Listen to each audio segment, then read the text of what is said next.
ശാസ്ത്രീയ വേദപഠനം ബ്രഹ്മം തൊട്ട് കൂട്ടൽ ക്ലാസ് 1. ബ്രഹ്മം എന്നത് പ്രപഞ്ചം ഏതിൽ നിന്നുണ്ടായോ? ശാസ്ത്രലോകം അന്വേഷിച്ചുകൊണ്ടിരിക്കുന്നത്, മനുഷ്യനുണ്ടായ കാലം മുതലേ അന്വേഷിച്ചു കൊണ്ടിരിക്കുന്ന അതിനെയാണ് ബ്രഹ്മം എന്ന് പറയുന്നത്. ശാസ്ത്രലോകം ഇതുവരെ അത് കണ്ടെത്തിയില്ലെങ്കിലും ദീർഘദർശികളായ ചിലർ അതിനെ വേദങ്ങളിൽ ഏത് തരത്തിലാണോ വിഭാവനം ചെയ്തിരിക്കുന്നത് അതേ തരത്തിൽ പറഞ്ഞു തന്നിട്ടുണ്ട്. അത് ആദ്യം നമ്മളൊന്ന് കേട്ടിട്ട് നമുക്ക് ബ്രഹ്മം എന്താണെന്ന് നോക്കാം. അത് ജ്ഞാനപ്പാനയിൽ നിന്ന് തന്നെയാണ് അതിനുള്ള ചില വരികൾ നമ്മൾ നോക്കുന്നത്. എന്താ പറയുന്നത് നോക്കാം.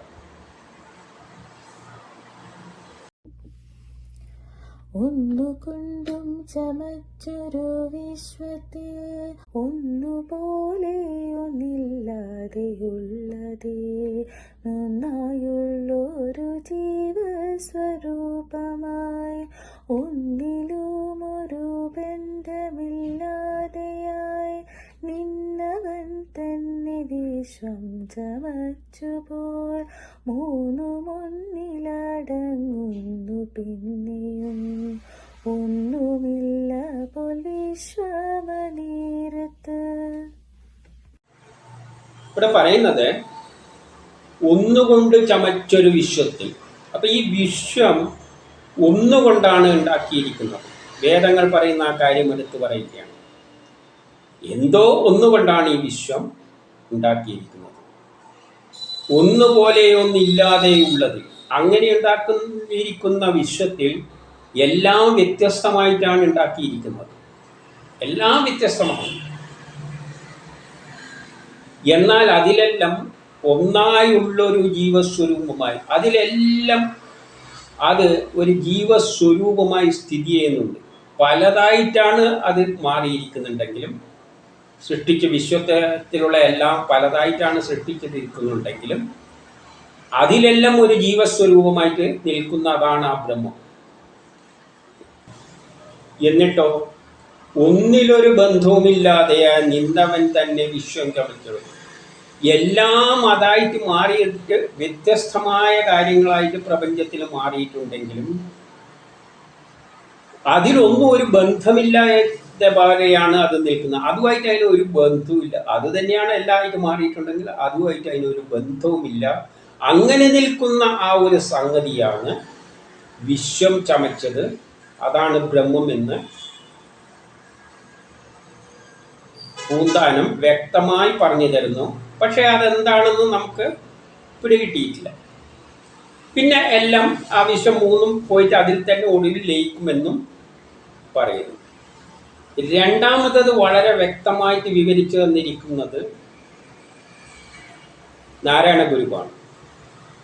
അദ്ദേഹത്തിന്റെ ദേവദശകത്തിൽ പറഞ്ഞ ചില വരികൾ നമുക്കൊന്ന് ശ്രദ്ധിച്ചു നോക്കാം. ഇവിടെ പറയുന്നത് നീയല്ലോ സൃഷ്ടിയും സൃഷ്ടാവായതും സൃഷ്ടിജാലവും. അപ്പം നീ എന്ന് പറയുമ്പോൾ ആ ബ്രഹ്മം തന്നെ. അതിനൊരു പേര് കൊടുത്ത ബ്രഹ്മം എന്ന്, വേറെ എന്തോ പേര് കൊടുക്കാം. നീ എന്ന് ഉദ്ദേശിക്കുന്ന ആ ബ്രഹ്മത്തെ തന്നെയാണ്. ആ ബ്രഹ്മത്തെയാണ് നമുക്ക് സയൻസിലൂടെ കണ്ടെത്തേണ്ടത്. നീയാണ് സൃഷ്ടി ആയത്, ഈ പ്രപഞ്ചമായി മാറിയത് നീയാണ്. സൃഷ്ടാവായതും അതിനെ സൃഷ്ടിക്കുന്നതിൻ്റെ നേതൃത്വം ഏറ്റെടുത്തതും നീ തന്നെയാണ്. അതിലുള്ള എല്ലാ ശാസ്ത്രതത്വങ്ങളും അതിൻ്റെ പിന്നിൽ വർത്തിക്കുന്ന എല്ലാ ശാസ്ത്രങ്ങളും വേദങ്ങളും നീ തന്നെയാണ്. അതിനു വേണ്ട എല്ലാ വസ്തുക്കളും ഉണ്ടായതും നീയാണ്. ഒരു സൃഷ്ടി നടത്തേണ്ടെങ്കിൽ പല സാധനങ്ങൾ വേണം. സൃഷ്ടിക്കുള്ള സാമഗ്രികൾ വേണം. ചായ ഉണ്ടാക്കണ്ടെങ്കിൽ ചായപ്പൊട പാലെല്ലാം വേണം. അപ്പൊ ഇവിടെ ബ്രഹ്മം പ്രപഞ്ചം സൃഷ്ടിക്കുമ്പോൾ ആകെ ബ്രഹ്മമേ ഉള്ളൂ. ആ ബ്രഹ്മം തന്നെയാണ് അതിന് വേണ്ട എന്തെല്ലാം സാധനങ്ങൾ ഉണ്ടാകണ്ടോ, ഇലക്ട്രോണോ പ്രോട്ടോണോ എന്തെല്ലാം ആയിട്ടത് അതെല്ലാം അത് തന്നെയാണ് ആയിരിക്കുന്നത്. പ്രപഞ്ചം സൃഷ്ടിക്കണ്ടെങ്കിൽ എന്തെല്ലാം വേണം? ഇലക്ട്രോൺ വേണം, പ്രോട്ടോൺ വേണം, എനർജി വേണം, ആറ്റങ്ങൾ വേണം, അങ്ങനെ കുറേ അങ്ങനെ ഇതെല്ലാം അത് തന്നെയാണ് ആയിരിക്കുന്നത്. അപ്പം നീയല്ലോ സൃഷ്ടിക്കുള്ള സാമഗ്രിയായത്. അപ്പം നീയാണ് സൃഷ്ടി നടത്തിയത്. ഈ സൃഷ്ടിച്ചതും നീ തന്നെയാണ്, സൃഷ്ടിച്ചതെല്ലാം നീ തന്നെയാണ്. അതിലുള്ള ജ്ഞാനവും നീ തന്നെയാണ്. അതിനുണ്ടാക്കാൻ സൃഷ്ടിക്കാൻ വേണ്ട എന്തെല്ലാം സാധനങ്ങൾ വേണ്ടോ അതും നീ തന്നെയാണ്. നീ എന്നിട്ട് എന്തായി? മായയായിട്ട്, മായാവിയായിട്ട്, മായാ വിനോദനുമാണെന്ന് പറഞ്ഞാൽ മായയിലൂടെ കുറേ മനുഷ്യരെ സൃഷ്ടിച്ചുകൊണ്ട് കർമ്മങ്ങളെല്ലാം ജീവജാലങ്ങളെ സൃഷ്ടിച്ചുകൊണ്ട് കർമ്മങ്ങൾ ചെയ്യുന്നുണ്ട്. അതിനുള്ളിൽ നിന്നുകൊണ്ടും മായാരൂപത്തിൽ നിന്നുകൊണ്ട് നീ ഇവരെ കൊണ്ടെല്ലാം കർമ്മം ചെയ്യിപ്പിച്ചിട്ടാണ് ലോകത്തെ പുരോഗതിയിലേക്ക് നയിക്കുന്നത്. അതും ഈ ബ്രഹ്മ സംഗതി എല്ലാ ബ്രഹ്മമാണ്. വേണമെങ്കിൽ അവസാനം മായയെ നീക്കിത്തരുന്നതും അത് തന്നെയാണ്. നമുക്ക് മായയെ നീക്കി സത്യം മനസ്സിലാക്കണ്ടെങ്കിൽ അതും നീ തന്നെയാണ്. നീ സത്യമാണ്, ബ്രഹ്മമാണ് സത്യം. അപ്പം പ്രപഞ്ചത്തിൽ എല്ലാം അതാണെങ്കിൽ സത്യമായിട്ടുള്ളത് എന്തേ ഉള്ളൂ? കാണുന്നതെല്ലാം മായയാണ്. അത് ബ്രഹ്മമാണ്, ജ്ഞാനസ്വരൂപമാണ്, എല്ലാ ജ്ഞാനവും തികഞ്ഞതാണ്. നീ തന്നെ വർത്തമാനവും ഭൂതവും ഭാവിയല്ല. കഴിഞ്ഞ കാലത്തുള്ള ഇക്കാലത്തുള്ള എല്ലാം നീ തന്നെയാണ്, ബ്രഹ്മമാണ്. വേറെ ഒന്നുമില്ല നീയല്ലാതെ. അപ്പം നാരായണ ഗുരുവും ആ ബ്രഹ്മത്തെ പ്രപഞ്ചമായ ആ സംഗതിയെ പറയുകയും ചെയ്തു. വേറൊന്നും അത് തന്നെയാണ് ഇതെല്ലാമായിട്ട് മാറുന്നതും, അത് തന്നെയാണ് ഇതിൻ്റെ അകത്ത് എന്തെല്ലാം കാട്ടിക്കൂട്ടുന്നുണ്ടെങ്കിൽ അതെല്ലാം അത് തന്നെയാണ്. ഈ ഒരു സത്യത്തെയാണ് നമ്മൾ തിരിച്ചത്. അത്രയും വലിയ ഒരു സംഗതിനെയാണ് നമ്മൾ കണ്ടെത്തേണ്ടത്. അത് ശാസ്ത്രലോകം ഇതുവരെ കണ്ടെത്താൻ പറ്റിയിട്ടില്ല. ഇനി ഒരു ദീർഘവീക്ഷണത്തോടുകൂടി ഒരു അഭിപ്രായം പറഞ്ഞ ഒരു വ്യക്തിയുണ്ട്. അത് സ്വാമി വിവേകാനന്ദനാണ്. വിവേകാനന്ദൻ പണ്ട് പറഞ്ഞതായിട്ട് ഞാൻ എവിടെയോ വായിച്ചു. ആ പണ്ട് ചെറുതിൽ ഞാൻ വായിച്ച ഒരു ഓർമ്മയാണ്. വേദവും ആധുനിക സയൻസും യോജിക്കുന്ന ഒരു കാലം വരുമെന്ന് ആരാണോ ഭ്രാന്താലയമായിട്ട് ചിത്രീകരിച്ചത് ആ വിവേകാനന്ദൻ പ്രഖ്യാപിക്കുകയുണ്ടായി. ഒരു കാലത്ത് ഈ വേദവും ആധുനിക സയൻസും ഒന്നായി മാറും, ഒന്നിക്കുന്ന ഒരു യുഗം വരും. അതായത് വേദങ്ങളിലുള്ള സയൻസാണെന്ന് സാരം. വേദവും സയൻസും തമ്മിൽ, മോഡേൺ സയൻസും തമ്മിൽ ഒരു വ്യത്യാസമില്ല. പക്ഷേ മോഡേൺ സയൻസിൽ കണ്ടെത്താത്ത കാര്യങ്ങളടക്കം വേദത്തിൽ എല്ലാം തികഞ്ഞതാണ് വേദങ്ങളെന്നാണ് നമ്മൾ കാണാൻ പോകുന്നത്. അപ്പോൾ അദ്ദേഹം അങ്ങനെ ഒരു ദീർഘവീക്ഷണം, ഭാവിയിൽ അങ്ങനെ ഒരു യുഗം വരുമ്പോൾ, ഒരു കാലം വരുമെന്ന് വിഭാവനം ചെയ്തിരുന്നു. അദ്ദേഹത്തിൻ്റെ ആ ഭാവനക്കനുസരിച്ചിട്ടുള്ള ഒരു ലോകം ഉണ്ടായി കാണുവാനുള്ള ആഗ്രഹത്തോടു കൂടിയാണ്, ആ ആഗ്രഹ പൂർത്തിക്ക് വേണ്ടിയാണ് ഞങ്ങൾ ഇത് സമർപ്പിക്കുന്നത്. ഇനി നമുക്ക് ബ്രഹ്മം എന്താണെന്നാണ് മനസ്സിലാക്കുന്നത്. ബ്രഹ്മം എന്താണെന്ന് മനസ്സിലാക്കുന്നതിനെക്കാട്ടി മുമ്പിൽ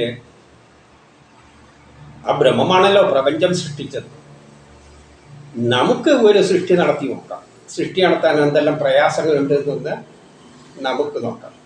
ഇപ്പം എനിക്ക് പെട്ടെന്ന് തോന്നുകയാണ് ഒരു പുഴ പാൽപ്പായസം ഉണ്ടാക്കണമെന്ന്. സാധാരണ പാൽപ്പായസമല്ല, അതിപ്പോൾ എല്ലാവർക്കും അറിയുന്ന കാര്യമാണ്. അമ്പലപ്പുഴ പാൽപ്പായസം എന്നെല്ലാം പറയുമ്പോൾ അതെല്ലാവർക്കും ഒന്നും അറിയില്ല. അറിയുമായിരുന്നെങ്കിൽ എല്ലാ വീട്ടിലും അതുണ്ടായി. പിന്നെ അവിടെ പോയിട്ട് വായിക്കെട്ടിക്കൊണ്ടായിരുന്ന ആവശ്യമില്ല. പിന്നെ ഒരു പ്രത്യേകതയുണ്ട്.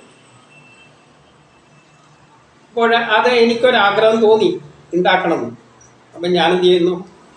ഞാൻ ആരെയാണ് സമീപിക്കുക? ഒന്നിക്ക് അമ്മേനെയും വൈഫിനെ ആരാണെന്ന് വെച്ചാൽ പാചകം ചെയ്യുന്നവരോട് ചോദിച്ചിട്ട് അടുത്ത് എന്നിട്ട് പറയും നമുക്ക് ഈ പായസം ഒന്ന് ഉണ്ടാക്കിയാലോ. അപ്പോൾ അവരുടെ പ്രതികരണം എന്തായിരിക്കും? സ്വാഭാവികമായിട്ടുള്ള പ്രതികരണം, എനിക്കത് ഉണ്ടാക്കാനൊന്നും അറിയില്ല.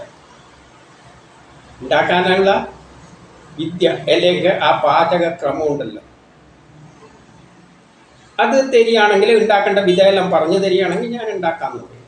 സ്വാഭാവികമായിട്ട് അങ്ങനെയേ പറയുള്ളൂ. കാരണം ഇത് അധികം പേർക്കൊന്നും അറിയില്ല. അതുകൊണ്ടാണ് ഞാൻ അമ്പലപ്പുഴ പായസം പറഞ്ഞത്. ഇപ്പോൾ നമ്മൾ എന്ത് ചെയ്യും? എവിടെയെങ്കിലും നെറ്റിലെല്ലാം തപ്പിപ്പിടിച്ച് ഉണ്ടാക്കിയിട്ട് ആ കുറിപ്പൊടി എടുത്ത് അങ്ങ് കൊടുക്കും. കൊടുത്തു കഴിഞ്ഞാൽ പിന്നെ പറയുന്നത് എന്തായിരിക്കും? ഇതിനുള്ള സാധനങ്ങളൊന്നുമില്ല, സാധനം എല്ലാം കിട്ടിയാലേ ഉണ്ടാക്കാൻ പറ്റുള്ളൂ. അപ്പൊ സൃഷ്ടിക്കുള്ള സാമഗ്രിയും വേണം, നേരത്തെ പറഞ്ഞു. അപ്പം നമ്മളതെല്ലാം സാധിപ്പിച്ചു കൊടുക്കുക, എവിടെ നിന്നെല്ലാം സംഘടിപ്പിച്ച് കൊണ്ടുകൊടുക്കും. അപ്പം ഉണ്ടാക്കേണ്ട വിധി പറഞ്ഞ്, ഉണ്ടാക്കേണ്ട സാധനങ്ങൾ കൊണ്ട് ഉണ്ടാക്കേണ്ട ആൾ റെഡിയായിട്ട് നിൽക്കുകയാണ്. സാധനം ഉണ്ടാവും, നമുക്ക് നോക്കാം. അപ്പം ഇതെല്ലാം കൊടുത്തിട്ട് ചോദിക്കും, എന്നാൽ പിന്നെ നമുക്ക് പായസം വേറെ എന്തായിരിക്കും ചിലപ്പം പറയുക, ഇന്നെനിക്ക് തീരെ മൂടില്ല, അപ്പം ഇന്നൊരു ദിവസം ഉണ്ടാകും. ഇപ്പം എല്ലാ ജ്ഞാനവും ഉണ്ടെങ്കിലും എല്ലാ സാധനങ്ങളും റെഡിയാണെങ്കിലും ഉണ്ടാക്കേണ്ട ആൾ റെഡിയാണെങ്കിൽ ഉണ്ടെങ്കിലും ആ മൂടില്ലെങ്കിൽ സാധനം ഉണ്ടാവില്ല. ഈ മൂഡ് എവിടെ നിന്ന് വരുന്നു? ഇതെവിടെ നിന്ന്? ഈ പ്രേരക ശക്തി, ഉണ്ടാക്കണം എന്നുള്ള പ്രേരക ശക്തി. ആ പ്രേരക ശക്തി തന്നെയാണ് എനിക്കും ഒരു പ്രേരണ ഉണ്ടാക്കിയത്. എന്ത്? അമ്പലപ്പുഴ പായസം കുടിക്കണം. ഒരു നിമിഷത്തിലങ്ങ് തോന്നിപ്പോവുകയാണ്. ഇത് ആരാണ് ഉണ്ടാക്കുന്നത്? അപ്പൊ എന്തൊരു കർമ്മം നടക്കണ്ടെങ്കിലും അതിൻ്റെ മുമ്പിൽ ഒരു പ്രേരക ശക്തിയുണ്ട്. ഈ പ്രപഞ്ചത്തിൽ എന്തെല്ലാം കർമ്മങ്ങൾ നടക്കുന്നുണ്ടെങ്കിലും അതിനൊരു പ്രേരക ശക്തി ഇല്ലാതെ കർമ്മം നടക്കില്ല. ഒരു പ്രേരക ശക്തിയുണ്ട്. ആ പ്രേരക ശക്തി എന്ന് പറഞ്ഞാൽ ആധുനിക സയൻസിൽ വരുന്ന ഒരു പ്രേരക ശക്തിയല്ല. എന്തുകൊണ്ടെന്നാൽ ഇത് മനസ്സിൽ നിന്ന് എവിടെ നിന്നാണ് വരുന്നതെന്നും അറിയില്ല. ആധുനിക സയൻസ് ചിലപ്പം പറയും കോശങ്ങളിൽ നിന്ന് നേഴ്സ് നിന്ന് അതിൻ്റെ ഇടക്കുന്നെല്ലാം ഗരി ഇങ്ങനെ വരികയാണെന്നെല്ലാം പറഞ്ഞേക്കും. ഇല്ലേ നമ്മൾ തന്നെ സ്വയം ഉണ്ടാക്കിയെടുക്കുന്നതാണെന്നെല്ലാം പറഞ്ഞു. നമ്മൾ ഉണ്ടാക്കിയെടുക്കുന്നതെന്നല്ല.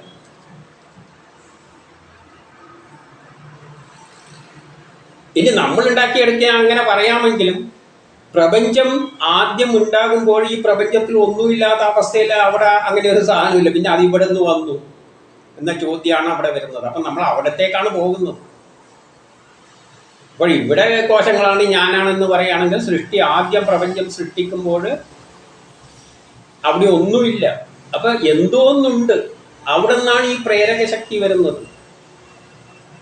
ആ പ്രേരക ശക്തിക്ക് എന്തില്ല? രൂപവും ഭാവവും ഒന്നുമില്ല. അതാണ് ഒരു പ്രത്യേകത. ഇനി ആ പ്രേരക ശക്തിയെ വെച്ചിട്ട് പായസം ഉണ്ടാക്കുന്ന കാര്യം പറഞ്ഞല്ലോ. ചിലപ്പോൾ അന്നേരം തന്നെ തോന്നിയാണെങ്കിൽ പായസം ഉണ്ടാക്കും. പക്ഷേ ചിലപ്പോൾ ഒന്നുണ്ടാക്കുന്നതിന് പകരം വേറെ 2 പായസം അതിൻ്റെ കൂട്ടത്തിൽ ഉണ്ടാക്കിയെന്നും വരും. അപ്പം അതിന് അളവുമില്ല. ഈ പ്രേരക ശക്തിക്ക് അളവില്ല. അത് എത്രയും ഉണ്ടാവാം. അതാണ് കഴിഞ്ഞതിൽ നമ്മൾ കണ്ടത്, ജ്ഞാനപ്പാനയിൽ കണ്ടത്. മണ്ടി മണ്ടി കറേറുന്ന മോഹവും. മോഹത്തിനൊരു കണക്കുമില്ല. വയസ്സായാലും എണീക്കാൻ, കട്ടിൽ നിന്നൊക്കെ എണീക്കാൻ പറ്റാത്തവനാണെങ്കിലും ഈ മോഹങ്ങൾ ഇങ്ങനെ കയറി പോകും. അതുണ്ടാകുന്നതിന് ഒരു കണക്കുമില്ല. അപ്പൊ ആ പ്രേരക ശക്തി എന്താണ്, ഏത് രൂപത്തിലാണെന്നറിയില്ല, എവിടെ നിന്നാണ് വന്നതെന്നും അറിയില്ല. വ്യക്തമായിട്ട് ഒരു പോയിന്റ് ഒന്നും പറയാൻ പറ്റില്ല. അതേപോലെ തന്നെ അതിന് അളവുമില്ല. ഒന്നിക്ക് വട്ടപ്പൂച്ചയായിരിക്കും. അതുകൊണ്ടാണ് ഇപ്പോൾ ഉണ്ടാക്കാൻ പറ്റില്ല എന്ന് പറഞ്ഞത്, മൂടില്ല എന്ന് പറഞ്ഞത്. ഇനി ഉണ്ടാക്കുന്ന സമയത്താണെങ്കിൽ വേണമെങ്കിൽ 1, 2 എത്ര അതിന് തോന്നുന്നവരെ ഉണ്ടാക്കാനുള്ള പ്രേരണയും ഉണ്ടാക്കും. ഇനി അതിൻ്റെ അളവില്ല എന്ന് പറഞ്ഞു കഴിഞ്ഞാൽ ഒന്ന് ചിന്തിച്ചു നോക്കും. ഒരു കുട്ടി ആകെ കൈ ഇങ്ങനെ അനക്കാനേ പറ്റും, കരയാനേ പറ്റുള്ളൂ. ചെറിയ കുട്ടിയാണ്. കരയാനും കൈ അനക്കി ചൂണ്ടിക്കാണിക്കാൻ പറ്റും. ഈ പ്രായമുള്ളൊരു കുട്ടി എന്ന് വെച്ചോളൂ. മുമ്പിൽ ഒരു അൽമാര കിടക്കുന്നു. അതിനത് മാറ്റണം എന്ന് തോന്നിക്കഴിഞ്ഞാൽ ചൂണ്ടിയിട്ട് കരഞ്ഞു കൂട്ടും. അപ്പം വീട്ടുകാർക്ക് ഇതെന്തിങ്ങനെ കരയുന്നത്? കൈ ആൽമാരക്കാണല്ലോ ചൂട്ടുന്നത്. അപ്പം ഇതിൻ്റെ വായ അടപ്പിക്കാൻ പിന്നെ ഒരു വഴിയുള്ളൂ. എല്ലാവരും കൂടി 4-5 പേരും കൂടി ആൽമാര തൂക്കിയെടുത്തൊന്ന് മാറ്റി വെച്ച് നോക്കും. അപ്പം കുട്ടി കരച്ചിൽ നിൽക്കും. അപ്പം ആ കുട്ടിക്ക് പ്രേരിപ്പിക്കുന്ന ആ ശക്തി വിചാരിച്ച ഈ അലമാരനെ പോലും എടുത്ത് മാറ്റിപ്പിക്കാനുള്ള കഴിവുണ്ട്. അപ്പം അതിൻ്റെ ശക്തി അപാരമാണ്. അപ്പോൾ ഈ ഒരു ശക്തി വിഷയം നമുക്കെല്ലാം അറിയാം. പ്രേരിപ്പിക്കുന്ന ഈ പ്രപഞ്ചത്തിൽ നടക്കുന്ന സംഭവ വികാസങ്ങൾ മുഴുവൻ ഓരോ പ്രേരണകളാണ് ചെയ്യുന്നത്. ഇപ്പൊ എന്നെ ഒരാൾ ചീത്ത പറഞ്ഞു കഴിഞ്ഞാൽ ഞാൻ ചിലപ്പം കേട്ടി ചിരിച്ചുകൊണ്ടിരിക്കും. ചില സമയത്ത് എനിക്ക് അന്നേരത്തുള്ള പ്രേരണ എങ്ങനെയാണ്? ചിലപ്പോൾ എനിക്ക് ദേഷ്യം പിടിച്ചിങ്ങനെ നിൽക്കും. ചിലപ്പോൾ എനിക്ക് ദേഷ്യം പിടിച്ചിട്ട് അടുത്തുള്ള കത്തിയെടുത്ത് കുത്തിയെന്നും വരും. കുത്തിക്കഴിഞ്ഞിട്ട് ജയിലിൽ കിടക്കുമ്പോഴായിരിക്കും നമ്മൾ ആലോചിക്കും, ഞാനെന്ത് മണ്ടത്തരമൊക്കെ ചെയ്ത്, എന്തിനാ ഞാനെന്നത് ഇങ്ങനെ പ്രതികരിച്ചു പലപ്പോഴും. അപ്പോൾ ഈ പ്രേരണ എന്താണ്, എവിടെ നിന്നാണ് വരുന്നത്? നമ്മൾ ഒന്ന് ചിന്തിച്ചു നോക്കി. ഇന്നത്തെ ആത്മീയവാദികൾ ആത്മീയ പ്രഭാഷണമെല്ലാം നടത്തുമ്പോൾ പറയുന്നേക്കാം, ജീവിതത്തിൻ്റെ ലക്ഷ്യം ബ്രഹ്മസാക്ഷാത്കാരം, ഇതെല്ലാം മിഥ്യാലോകമാണ്, ഇതെല്ലാം കളഞ്ഞിട്ടിട്ട് പോകണം. എവിടത്തേക്ക്? ബ്രഹ്മസാക്ഷാത്കാരത്തിന്. എല്ലാം കളഞ്ഞിട്ട് ഈ നാട്ടിലെ എല്ലാവരും അതിന് പോയി കഴിഞ്ഞാൽ ഈ പ്രപഞ്ചത്തിൽ പിന്നെ എന്തെങ്കിലും പുരോഗതി നടക്കും? ഒന്ന് ആലോചിച്ചൊക്കെ. എല്ലാവരും പോയി കളഞ്ഞു ബ്രഹ്മസാക്ഷാത്കാരം. ആണുങ്ങളെല്ലാം പോയി, എല്ലാം കളഞ്ഞു കെട്ടിയിരിക്കും. പിന്നെ ഈ പ്രപഞ്ചം നിശ്ചലമായി നിൽക്കും. അപ്പോൾ ഓരോ മോഹങ്ങളുണ്ടായിട്ട് ജനങ്ങളെ കൊണ്ട് ഓടിപ്പിച്ചിട്ട് ചെയ്യിപ്പിക്കുന്ന ആ ശക്തി വിശേഷം പല വ്യക്തികളിലും പലതരത്തിൽ പ്രവർത്തിക്കുന്നത് കൊണ്ടാണ് പ്രപഞ്ചം ഇങ്ങനെ മുന്നോട്ടേക്ക് പോകുന്നത്. ഇതിൻ്റെ പിന്നിൽ കളിക്കുന്ന ആ ശക്തി വിശേഷം, ആ ശക്തി വിശേഷത്തെയാണ് ബ്രഹ്മം എന്ന് പറയുന്നത്. അത് ആദ്യം പൂജ്യമായിരിക്കും, 0 ആണ്. അത് ഉണ്ടാവുകയും ചെയ്യും, അതിന് അളവുമില്ല. അത് ഒന്നിക്കലും 0 ആയി നിൽക്കും. അല്ലെങ്കിൽ അതങ്ങനെ ലോകം മുഴുവൻ വ്യാപിക്കും. ഈ പ്രപഞ്ചത്തിൽ എന്തെല്ലാം സംഭവ വികാസങ്ങൾ നടക്കുന്നുണ്ടെങ്കിൽ എല്ലാം അതിൻ്റെ മുന്നിൽ എന്തുണ്ട്? ഒരു പ്രേരക ശക്തിയുണ്ട്. അത് അല്പം ചിന്തിച്ചാൽ മനസ്സിലാക്കുക, പ്രേരക ശക്തി ഉണ്ട്. പക്ഷെ ഇതെങ്ങനെയാണ്, ഏത് രൂപത്തിലാണെന്ന് ആധുനിക സയൻസിനും പിടികിട്ടിയിട്ടില്ല. അതുകൊണ്ടാണ് ആധുനിക സയൻസ് അതിൽ നിന്നും മാറി നിൽക്കുന്നത്. പക്ഷേ ഈ പ്രേരക ശക്തി ഇല്ലെങ്കിൽ ഈ പ്രപഞ്ചത്തിൽ ഒരു ചുക്കും നടക്കുകയും ഇല്ല.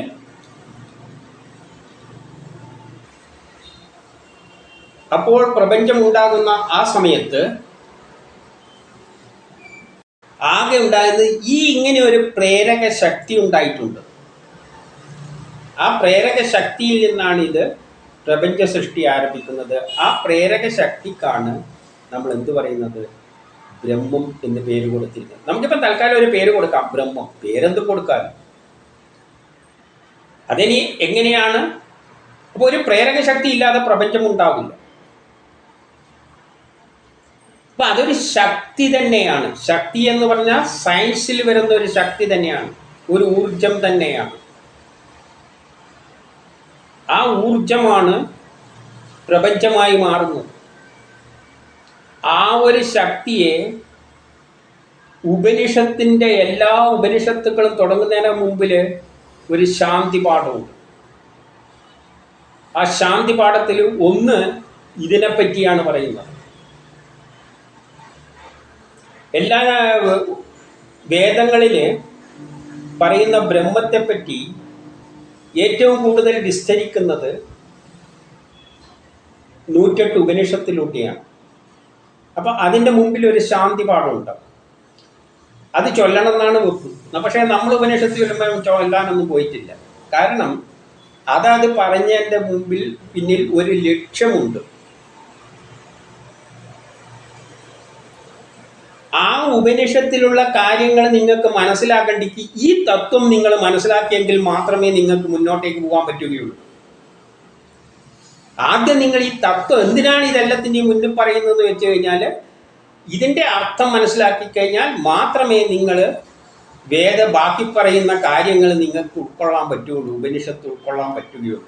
അതുകൊണ്ട് ഈ തത്വം മനസ്സിലാക്കി നമ്മളത് തത്വം മനസ്സിലാക്കാൻ ശ്രമിച്ചു, ഒരു പരിധി വരെ മനസ്സിലാക്കിയിട്ടുമുണ്ട്.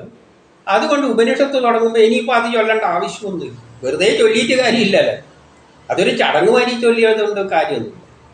അപ്പം ആ ഉപനിഷത്ത് തത്വം നമുക്കിപ്പോഴൊന്ന്, ആ ഒരു ശാന്തി പാഠം നമുക്കിപ്പോഴൊന്ന് കേൾക്കാം. ബ്രഹ്മവുമായി ബന്ധപ്പെട്ട ഒരു ശാന്തി പാഠം നമുക്ക് ഇന്ന് നോക്കാം. ഓം പൂർണ്ണമദ പൂർണ്ണമിദം പൂർണ്ണാത് പൂർണ്ണമുദച്യത്തെ പൂർണ്ണസ്യ പൂർണ്ണമാദായ പൂർണ്ണമേവാവശിഷ്യത്തെ. ഓം ശാന്തി ശാന്തി ശാന്തി. ഇതിൻ്റെ ഭാവാർത്ഥം സച്ചിദാനന്ദ ഘന ബ്രഹ്മ പുരുഷോത്തമൻ എല്ലാ പ്രകാരത്തിലും സദാ പരിപൂർണനായിരിക്കുന്നു. ഈ ലോകം ആ ബ്രഹ്മത്താൽ പരിപൂർണമാകുന്നു. പൂർണ്ണതയും അപൂർണതയും ആ ബ്രഹ്മത്തിൽ നിന്ന് ഉണ്ടായതാണ്. പരബ്രഹ്മത്തിൻ്റെ പൂർണ്ണത കൊണ്ട് അതിൽ നിന്ന് ഉണ്ടായ ജഗത്തും പൂർണ്ണമാണ്. പൂർണ്ണമായ പരബ്രഹ്മത്തിൽ നിന്ന് പൂർണ്ണമായ ജഗത്ത് മാറ്റുകയാണെങ്കിൽ പോലും ആ ബ്രഹ്മം പൂർണ്ണമാണ്. ഇവിടെ പറയുന്ന ആ പറഞ്ഞ കാര്യം വിവർത്തനം ചെയ്തല്ലോ, അതിൻ്റെ സത്ത മാത്രം പറയാം. ആ പരബ്രഹ്മ പുരുഷോത്തമൻ എന്ന് പറഞ്ഞാൽ ആ ബ്രഹ്മം, പ്രപഞ്ചം ഏതിൽ നിന്നുണ്ടായോ ആ സംഗതി എല്ലാ പ്രകാരത്തിലും പൂർണ്ണനാണ്. ആ സംഗതി പൂർണ്ണനാണ്. ഈ ലോകം അതിൽ നിന്നാണ് ഉണ്ടായിരിക്കുന്നത്. ഉണ്ടായ ലോകവും പൂർണ്ണമാണ്. അതാണ് പ്രപഞ്ചമായി മാറിയത്. അതിൽ നിന്നാണ് ഉണ്ടായിരിക്കുന്നത്. ആ പ്രപഞ്ചവും പൂർണ്ണമാണ്. ഇവിടെ പൂർണ്ണമായിട്ട് എന്തെങ്കിലും ഉണ്ട്, അല്ല അപൂർണമായിട്ട് എന്തെങ്കിലും ഉണ്ടെങ്കിൽ അതെല്ലാം ആ ബ്രഹ്മം തന്നെയാണ്. അപ്പം പ്രപഞ്ചം ഇവിടെ എന്തെല്ലാം കാണുന്നുണ്ടോ അതെല്ലാം ആ ബ്രഹ്മത്തിൽ നിന്നാണ് ഉണ്ടായത്. ആ ബ്രഹ്മവും പൂർണ്ണമാണ്. ഈ ഉള്ള സംഗതിയെല്ലാം ഇവിടെ എന്തെല്ലാം ഉണ്ട് അതെല്ലാം പൂർണ്ണമാണ്. ഒരു ഷോർട്ടേജും ഇല്ല. പിന്നെയോ അത് പൂർണ്ണമായതുകൊണ്ട് അതിൽ നിന്നുണ്ടായ ഈ ജഗത്തും പൂർണ്ണമാണ്. എന്നിട്ട് പറയുന്ന പ്രധാനപ്പെട്ട ഒരു സംഗതി, ആ പൂർണ്ണമായ ബ്രഹ്മത്തിൽ നിന്ന് അത്രയും എടുത്തിട്ട് പൂർണ്ണമായ ഒരു പ്രപഞ്ചം ഉണ്ടാക്കിയാലും അവിടെ അത് ശേഷിക്കും. പൂർണ്ണമായ ബ്രഹ്മത്തിൽ നിന്ന്, അതായത് 10 കിലോ അരിയിൽ നിന്ന് ഒരു 3 കിലോ എടുത്തിട്ട് പായസം ഉണ്ടാക്കിയാലും പിന്നെയും അവിടെ 10 തന്നെ ശേഷിക്കും. ഇതാണ് ആ തത്വം, ബ്രഹ്മത്തെ മനസ്സിലാക്കാനുള്ള തത്വം. ഇത് ആധുനിക സയൻസിൽ അംഗീകരിക്കാൻ പറ്റുന്നതല്ല. അതുകൊണ്ടാണ് ആധുനിക സയൻസ് എന്ത് ചെയ്തത്, ഇതിനെ കണ്ടില്ല എന്ന് വെക്കുന്നത്. കാരണം ആധുനിക സയൻസിന്റെ തത്വം law conservation of energy, energy can neither be created, അത് ശക്തി, എനർജി എന്ന് പറയുമ്പോൾ ശക്തി ഏറ്റെടുത്താണ്. അത് neither be created not destroy, ഒരു ഫോമിൽ നിന്ന് വേറൊന്നിലേക്ക് മാറ്റാൻ, അല്ലാതെ അതിൻ്റെ അളവ് കൂട്ടാനോ കുറക്കാനോ പറ്റില്ല. ഇപ്പം 10 ഗ്രാം അരി ഉണ്ടെങ്കിൽ അതിൻ്റെ അകത്ത് 2 ഗ്രാം എടുത്തു കഴിഞ്ഞാൽ പിന്നെ 8 ഗ്രാമേ അവിടെ കാണും എനർജിയിൽ നിന്ന് എടുത്ത്. പക്ഷേ ഈ സംഗതി എടുത്താൽ അതേപോലെ കിടക്കുന്നതുകൊണ്ട് ഇന്നത്തെ സയൻസ് വെച്ച് അവർക്ക് പോകാൻ പറ്റില്ല. അതുകൊണ്ട് അവരത് കണ്ടില്ല എന്ന് വെച്ചു. പക്ഷേ പ്രപഞ്ചത്തിലെ ഈ ശാസ്ത്രലോകം തന്നെ തലകുത്തി മറിഞ്ഞിട്ട് ഇങ്ങനെ കണ്ടുപിടിക്കാൻ ശ്രമിക്കുന്നതെല്ലാം ഏതോ ഉൾപ്രേരണകളാണ്. ഇപ്പം പ്രപഞ്ചം ഏതിൽ നിന്നുണ്ടായിട്ടുണ്ടോ എന്ന് ചിന്തിക്കുന്നുണ്ടെങ്കിൽ അവിടെ എന്തുണ്ട്, എന്തോ ഒരു സംഗതിയുണ്ട്. ആ സംഗതി പൂർണ്ണമാണ്. അത് സൂക്ഷ്മത്തിൽ സൂക്ഷ്മമാകും, വലുതിൽ വലുതുമാകും. അതിന് അളവൊന്നുമില്ല. എത്ര അളവിലും ആകാം, എത്ര ചെറുതുമാകാം. അതല്ലേ പായസം ഉണ്ടാക്കാൻ പറഞ്ഞപ്പോൾ എന്തോ ഇപ്പം മൂടില്ല എന്ന് പറഞ്ഞാൽ അത് ശാന്തമാണ്, 0, ഒന്നുമില്ല. അതാണ് ബ്രഹ്മം. അങ്ങനെ എന്തോ ഒരു സംഗതിയിൽ നിന്നാണ് പ്രപഞ്ചം ഉണ്ടായിരിക്കുന്നത്. പക്ഷെ അതിൽ നിന്ന് ഒരു ശക്തി, ഒരു പ്രേരക ശക്തി ഉത്ഭവിക്കുന്നു. ആ പ്രേരക ശക്തിയാണ് എല്ലാ കർമ്മത്തിൻ്റെ പിന്നിലും ഉള്ളത്. ആ ബ്രഹ്മത്തെ നമ്മൾ ഇവിടെ ഒരു ക്ഷേത്രത്തിലുണ്ട്. എവിടെ? ഓച്ചിറയിൽ. അവിടെ എന്താ പറയുന്നതെന്ന് വെച്ച് കഴിഞ്ഞാൽ നോക്കാം. അവിടെ അമ്പലമില്ല, പ്രതിഷ്ഠയൊന്നുമില്ല, ശൂന്യമാണ്.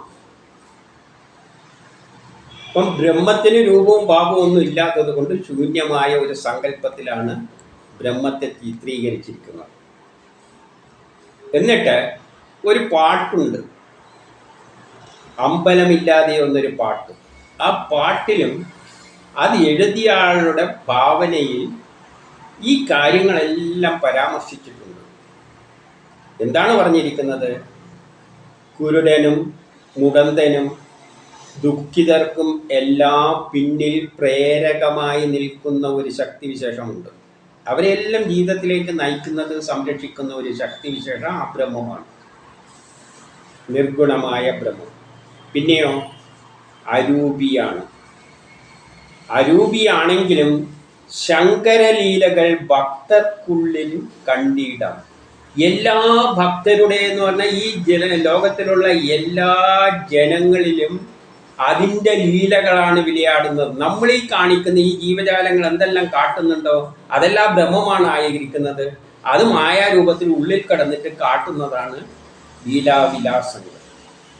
എന്തെല്ലാം ലീലാവിലാസങ്ങളാണോ അതെല്ലാം പ്രേരക ശക്തികളാണ്. ഓരോ ആൾ ഓരോ പ്രേരണാലയിൽ എന്തെല്ലാണ് കാട്ടിക്കൂട്ടുന്നത് ഈ ലോകത്തിൽ, ഒന്ന് ചിന്തിച്ചു നോക്കൂ.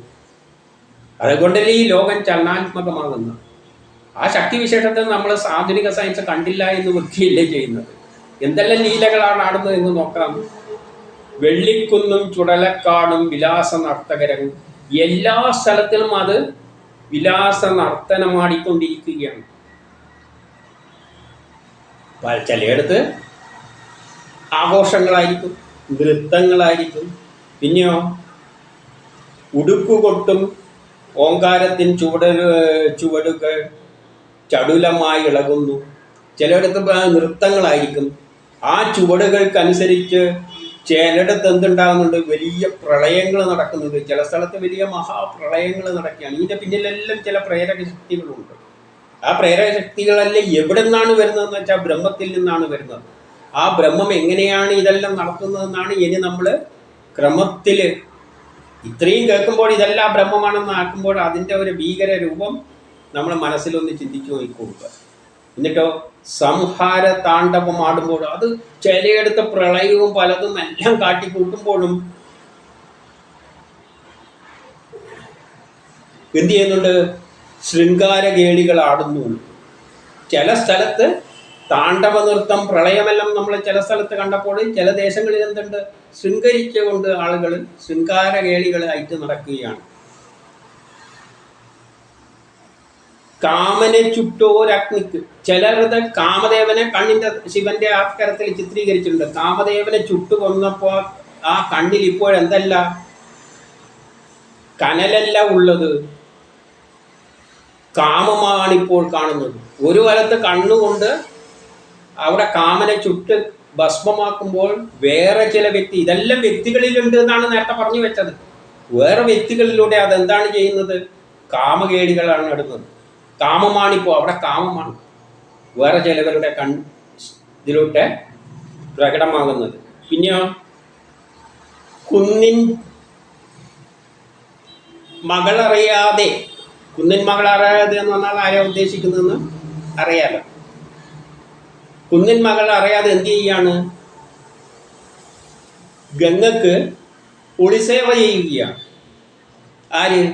ഈ ശക്തി. അതായത് ചിലയിടത്ത് ഇത്തരം കാര്യങ്ങളെല്ലാം ഈ പ്രപഞ്ചത്തിൽ നടക്കുകയാണ്. അതല്ലേ പറഞ്ഞ എന്ത് കാണാം? ശങ്കരലീലകൾ ഭക്തർക്കുള്ളിൽ കണ്ടിട. ആ ബ്രഹ്മം പല ലക്ഷ്യത്തിന് വേണ്ടി ഇവിടെയുള്ള ജീവജാലങ്ങളിലൂടെയെല്ലാം പല തരത്തിലാണ് ഈ പ്രേരകശക്തി പ്രവർത്തിക്കുന്നത്. ഇതെല്ലാം എടുക്കുന്നത് സൃഷ്ടി തുടങ്ങിയ ആ സമയത്ത്. ഇതെങ്ങനെയാ സൃഷ്ടി ഇതെല്ലാമായിട്ട് ബന്ധപ്പെട്ട എന്നുള്ളത് നമുക്ക് തുടർന്ന് കാണാം.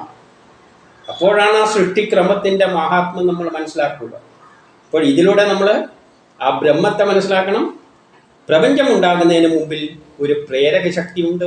ഇന്നും ലോകത്തെ മുഴുവൻ മുന്നോട്ടേക്ക് നയിക്കുന്ന ചില പ്രേരക ശക്തികളുണ്ട്. പക്ഷെ അതിനെ നമുക്ക് നിർവചിക്കാൻ പറ്റില്ല, കാണാൻ പറ്റില്ല. അതിൻ്റെ അളവില്ല, അതിന് അളവില്ല. ചിലപ്പോൾ അത് വട്ടപ്പൂജ്യമായിരിക്കും, ഒന്നും ചെയ്യാതെ നിശ്ചലമായിട്ട് നിൽക്കുന്നു. കണ്ടില്ലേ, ശാന്തമായ അന്തരീക്ഷം. ചില സമയത്ത് പൊട്ടിത്തെറിക്കുന്ന രൂപത്തിലേക്ക് വരും.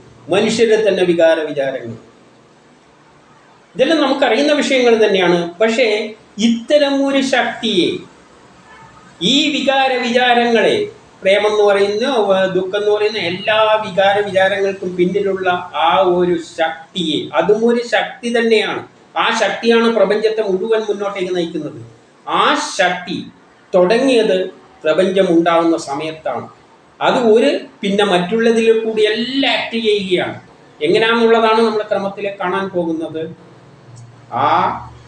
അപ്പം ശൂന്യമായ ആ സമയത്ത്, പ്രപഞ്ചം ഉണ്ടാകുന്നതിനെക്കാട്ടി മുമ്പിൽ, അത് ഒരു ബിന്ദുവിൽ, എവിടെയോ, ബിന്ദു എന്നൊന്നും പറയാൻ പറ്റില്ല, അതിനെ ബ്രഹ്മം എന്ന് പറയുന്നു. ആ സ്രോതസ്സിൽ നിന്നാണ് ഈ ശക്തി വിശേഷം. അതൊരു ശക്തിയാണ്. ആളെ രൂപമൊന്നും അതിനില്ല, അതിന് ഒരു രൂപമില്ല. ആ ശക്തി ഒഴുകി വരുന്നത്, അതെങ്ങനെ ഇലക്ട്രോണും പ്രോട്ടോണും ആവുന്നത് നല്ല നമുക്ക് ക്രമത്തിൽ കാണും. അപ്പം അതാണ് ബ്രഹ്മം. അതിൽ നിന്ന് തുടങ്ങിയിട്ട് വേണം നമ്മൾ ശക്തിയിലൂടെ, ശക്തി എന്ന് പറയുമ്പോൾ ഇലക്ട്രിക്കൽ എനർജി എല്ലാം നമുക്കറിയാലോ, അതെല്ലാം വേവ് ഫോമിലാണ് അത് പ്രകടമാകുന്നത്. അത്തരത്തിൽ തന്നെ പടിപടിയായിട്ട് അതിനെ വിസ്തരിച്ചിരിക്കുകയാണ്. പക്ഷേ ഒന്നോർക്കണം, വേദവ്യാസൻ പറഞ്ഞു വെച്ചിട്ടുണ്ട്, അതിന് എവിടെ നിന്നാണ് വരുന്നത്, എന്താണ്, അതിനെന്തിനാണ് ഈ ഭാവയെല്ലാം കാട്ടിക്കൂട്ടുന്നത് എന്ന് ചോദിച്ചു കഴിഞ്ഞാൽ ഒരു ഉത്തരവുമില്ല. അത് വേദങ്ങൾ എടുത്തു പറയുന്നുണ്ട്. അതിനെ അളക്കാനോ ഋഷികൾക്ക് പോലും അതിനെ ഉൾക്കൊള്ളാൻ പറ്റും. എന്തിനാണ് ഇതെല്ലാം കാട്ടിക്കൂട്ടുന്നതെന്ന് ചോദിച്ചു കഴിഞ്ഞാൽ, ഇത് എവിടെ നിന്നാണ് വരുന്നത് എന്ന് ചോദിച്ചു കഴിഞ്ഞാൽ, നമ്മളെ കോശത്തിൻ്റെ കാര്യത്തിലാണെങ്കിൽ നമുക്ക് പറയാം, അത് മനസ്സിൽ ഞാൻ തന്നെ ഉണ്ടാക്കിയെടുക്കുകയാണ്. പക്ഷേ സൃഷ്ടി നടക്കുന്നതിനെക്കാട്ടി മുമ്പിൽ ആ ഒരു ശക്തി വിശേഷം എവിടെ നിന്ന് വന്നു, എവിടെയാണ് അതിൻ്റെ സ്ഥലം എന്നെല്ലാം ചോദിച്ചു കഴിഞ്ഞാൽ കൈമലർത്താനേ പറ്റും. വേദവ്യാസനല്ല, ആർക്കും പറ്റില്ല, മനുഷ്യർക്ക് അതിനെ മനസ്സിലാക്കാൻ പറ്റില്ല. പക്ഷെ അതിൻ്റെ ലീലകളാണ് ഇവിടെ മുഴുവൻ മനുഷ്യരുടെ ഭക്തരിലൂടെ പ്രകടമായിക്കൊണ്ടിരിക്കുന്നത്. അതൊരു സുന്ദരമായ ലോകമുണ്ടാക്കുന്നു, പൊളിച്ച് അടുക്കുന്നു, പിന്നെ ആദ്യം ഉണ്ടാക്കുന്നു. ഈ സൈക്കിൾ ഇങ്ങനെ പോകുന്നു. ശൂന്യമായ സ്ഥലത്തു നിന്നാണ് അതിൻ്റെ തുടക്കം. അതാണ് ബ്രഹ്മം.